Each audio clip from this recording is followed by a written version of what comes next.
Hey guys, welcome to Mad Scientist BBQ. I'm Jeremy Yoder, and today we're going to find out if this ingredient, simple syrup, just a mixture of sugar and water, is going to be the key to getting better bark every time. For a long time, I've been telling people that they can try this to get better bark on their brisket, specifically if they're doing it on some kind of smoker where they're not getting the kind of bark that they want. I've said, hey, give this a shot, let me know if it works. And for a lot of people, it's worked, but I've never actually tried it myself. So today, we're gonna try simple syrup, which is just water and sugar. So you do 3 cups water, 3 cups sugar. And it's obviously a very simple ingredient, but it could be the secret to unlocking next level bark. And today, we're gonna find out. To test this out today, I have 2 USDA prime briskets that I got at my local Costco. They're both at about 18 pounds because I want them to be as similar as possible. I'm gonna trim them like I always do, season them like I always do with just salt and pepper, then put them on because I don't wanna add a bunch of stuff to the rub that could affect the bark formation. So I'll put them on, we'll observe them for a while, and then we'll start using that simple sugar and see if it affects how the bark forms.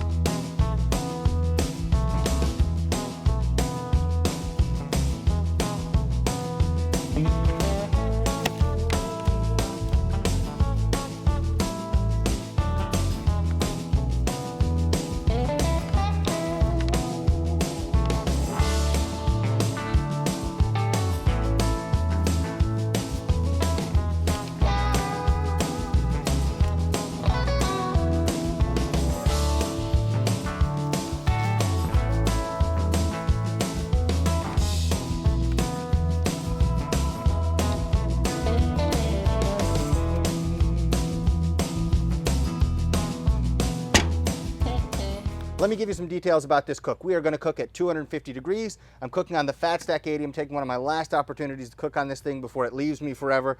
Basically, I had too many smokers around here that don't get used, and I'd be much happier if somebody put this thing to work every single weekend and used the heck out of it because it's a great cooker and it deserves to be used. So I'm giving it away on Patreon this month. You have until the end of April to win this thing. You can go to patreon.com, sign up, and enter the contest, and you can win this month. Last month we gave away a Weber Smoke Fire. Who knows what we're gonna do next month, but it's gonna be something really cool, something you're definitely gonna want. So go check that out. You still have time.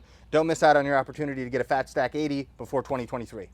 Like I said, we're cooking at 250, and at the 3-hour mark, I'm gonna open this door for the first time, and whichever brisket is lagging behind in terms of bark, that's the one that's gonna get the simple syrup to see if we can catch up in terms of bark and maybe even exceed the other brisket that was ahead at the 3-hour mark. So hang tight until the 3-hour mark when we check in again. I want to thank Policy Genius for sponsoring today's video. Policy Genius is your one-stop shop for finding and buying the insurance you need. Recently, my wife and I had our first daughter. It gives me peace of mind knowing that if anything happens to me, hopefully nothing ever does, my family's going to be taken care of. They can take care of the mortgage or rent payments. They can take care of groceries. When I was working as a school teacher, I didn't have life insurance. And even if I did, a lot of times life insurance that you get through your employer is 10 times too little. So it's important that you make sure you get the appropriate policy for what you need. Life insurance typically gets more expensive as you get older, and Policy Genius is so efficient that you can get coverage in as little as a week. Just click on the link in the description and answer a few questions about yourself. Also, Policy Genius never sells your information to other companies, and they don't have any hidden fees. Their proprietary technology makes it easy to save. In minutes, you can compare personalized quotes from top companies to find the lowest price and coverage you need. You could save 50% or more on life insurance by comparing quotes with Policy Genius. Their team of licensed experts will help you find the right policy, and they work for you, not the insurance company, so you can trust that they're going to give you unbiased information about what policy is right for you.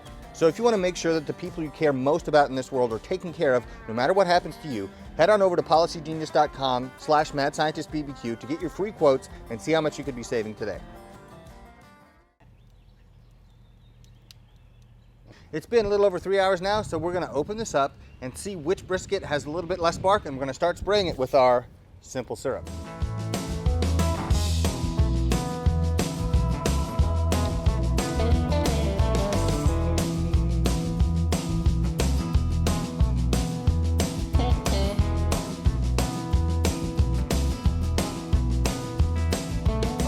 To my eye, the brisket nearest the door looks a little bit lighter than the one at the back. So I'm going to spray this one closest to me with the simple syrup, and we're going to repeat this about every 30 minutes until it's time to wrap. So We'll update you as we go along, but it's going to be a really simple process. I'm just going to coat the outside surface with the simple syrup, and we're going to find out what happens.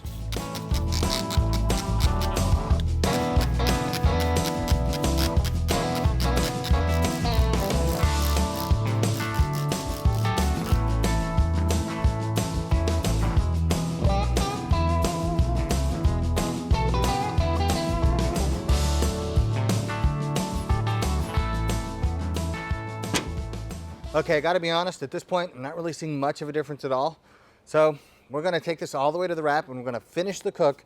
We're gonna see if there's a difference in the end. Right now I can't see anything, but it remains to be seen whether it's gonna work some magic a little bit later on. And for anyone who's wondering, we're using 100% pecan wood today.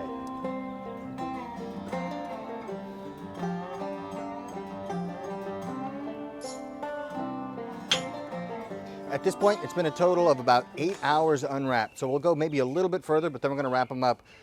Use 18-inch butcher paper, gonna use some beef tallow, all the normal stuff you see me do, but let's take one more progress shot here. I'll pull each one of these out and then you can see.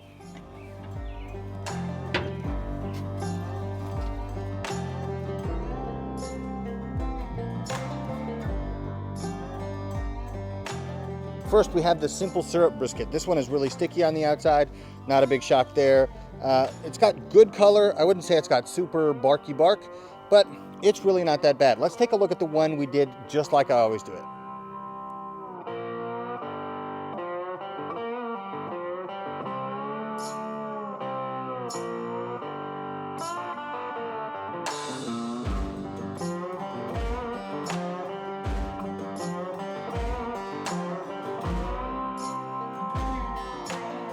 The regular one, I think actually looks a little darker and the bark is a little barkier. I know I'm making up words here, but one thing that's important to see is that this fat has rendered exceptionally well. So that when I push on it, if you just take a look right here, I'm gonna push on this, you're gonna see a bunch of juice come out. Everywhere I look, this thing is looking really good. We'll probably let these guys go just a little bit longer. I just want it just to be a little darker and the fat to render just a shade more. But I'm really curious to see what flavors these produce in the end.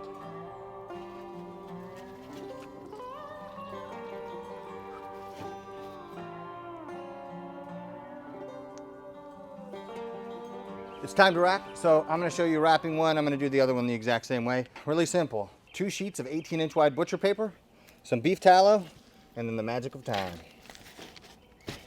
Oh, that's looking good.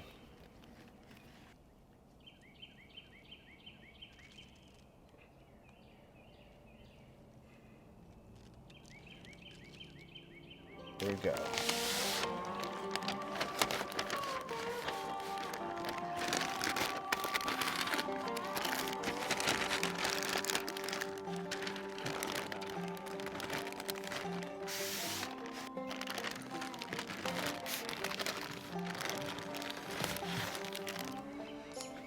Neatly wrapped, back inside. Okay, I'll see you guys after we unwrap these. I'm gonna use my handy dandy thermopen to temp these. I'm gonna take them to about 200, maybe 202, something like that, because they already feel pretty soft. And then I will pull them off, let them rest. I'm gonna hold them at about 145 degrees for about 8 hours. It's gonna be tomorrow morning when I see you, we unwrap these and we see how they turned out.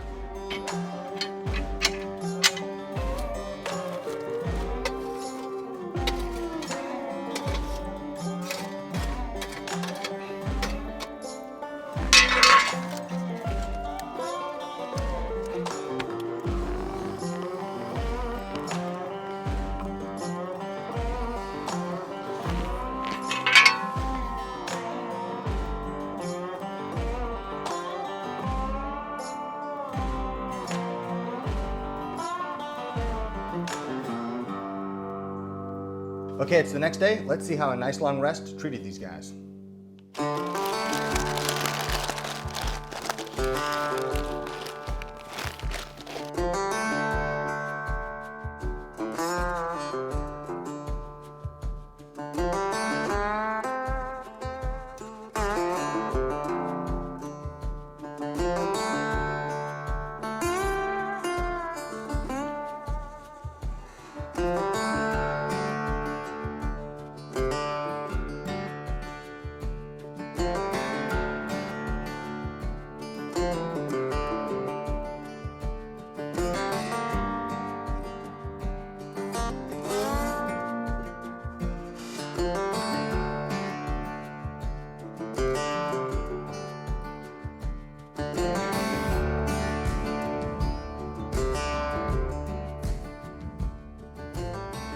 Okay, so as I look at these, they both look nice. They both have nice bark, but the one that didn't get sprayed with anything, I think looks darker, looks better, looks to have a barkier bark.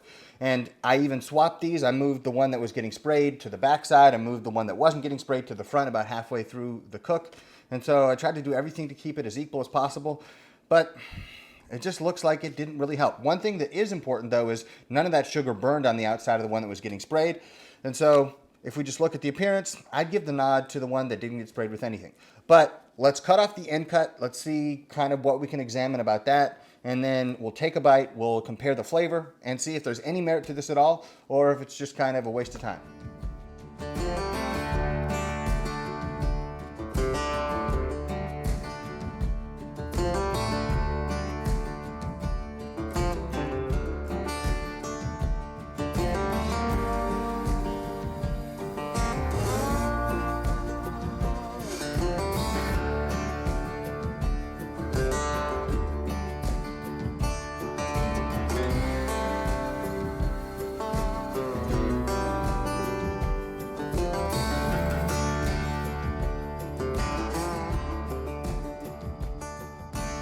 To taste the flavor difference in the bark, I'm going to take a kind of a barky piece right here from the end cut. First from just the regular brisket, no simple syrup, and we'll use that as a baseline of comparison here. So let's see. This looks good.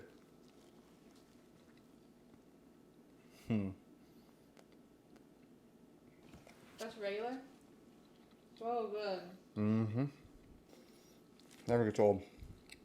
Okay, even though that is a plain Jane brisket, when it's done right, it never gets old. I mean, I've eaten a lot of brisket in my day, and that is up there. All right, here we go. Now let's try the simple syrup.